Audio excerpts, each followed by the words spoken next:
रात के 12 बज चुके थे, गाँव के सब लोग सो चुके थे, लेकिन उस रात घर में नींद नहीं आई, मौत जाग रही थी।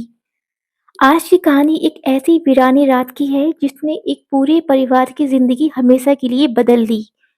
अगर आप रात में अकेले देख रहे हो, तो लाइट बंद मत करना। राहुल अपनी माँ और छोटी बहन पीहू के साथ शहर से गाँव शिफ्ट हुआ। गाँव का घर पुराना था, दरवाजे खुल रहे थे, बंद हो रहे थे, खिड़कियों से अजीब आवाज़ें आती थी। गांव वाले कहते थे इस घर में पहले कोई नहीं टिक पाया, लेकिन राहुल इन सब बातों को अंधविश्वास समझता था। पहली रात सब ठीक था।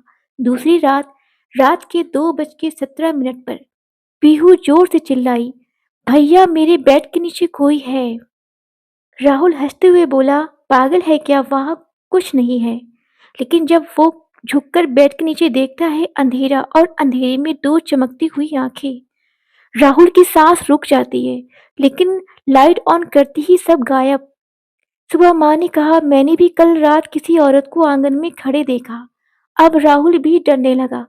राहुल गांव के एक बूढ़े आदमी श्यामलाल से मिलता है। श्यामलाल बताता है इस घर में 15 साल पहले एक औरत ने अपने बेटी के साथ जान दे दी थी। उस औरत का नाम था मीरा। मीरा अपने बेटी को बचाने की कोशिश कर रही थी, लेकिन लोगों ने उसे पागल समझ लिया। और एक वीरानी रात दोनों की लाश इसी घर में मिली। तब से हर रात 2:17 पे किसी बच्ची की रोती हुई आवाज आती है। राहुल डिसाइड करता है कि वो आज रात 2:17 तक जगेगा। और 2:16 हुआ, 2:17, अचानक दरवाजा खुद से बंद हुआ। हवा तेज चली, पीहू का कमरा लॉक। अंदर से चीखने की आवाज आई, मुझे मत ले जाओ।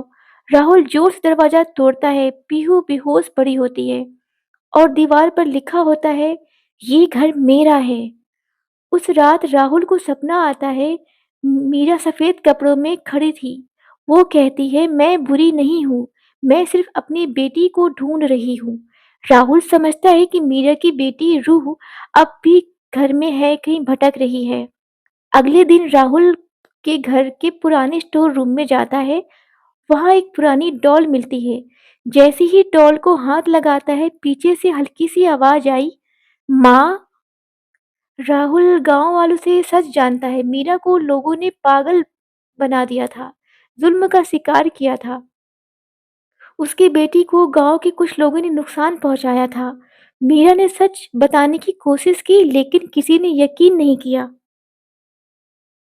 इसलिए उनकी रूह को इंसाफ नहीं मिला। राहुल घर में दिया जलाता है, कुरान की तिलावत कराता है। 2:17 बजते ही हवा रुक जाती है। एक छोटी सी बच्ची का साया सामने आता है।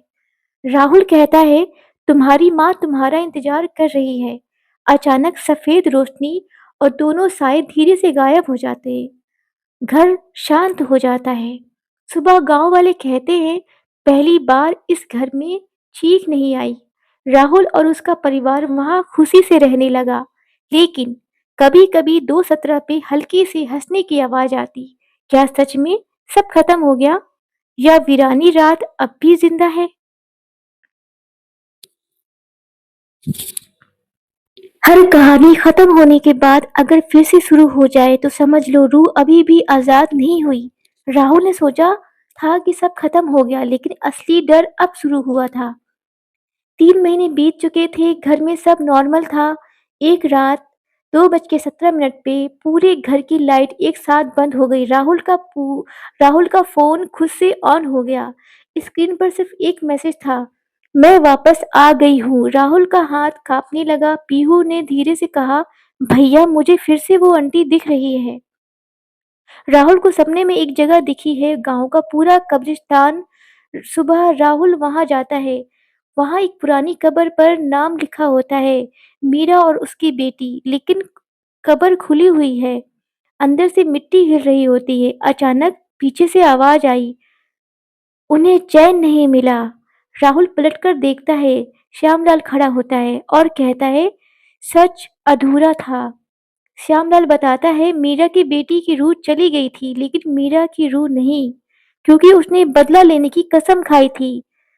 राहुल को याद आता है उस रात सफेद रोशनी थी, वो सिर्फ बच्ची की रूह थी। मीरा अब भी यही है और वो किसी को नहीं छोड़ेगी। उस रात राहुल और पीहू घर में अकेले थे। दरवाजा खुद से लॉक, खिड़कियां टूटने की आवाज, दीवार पर खून जैसा लाल निशान।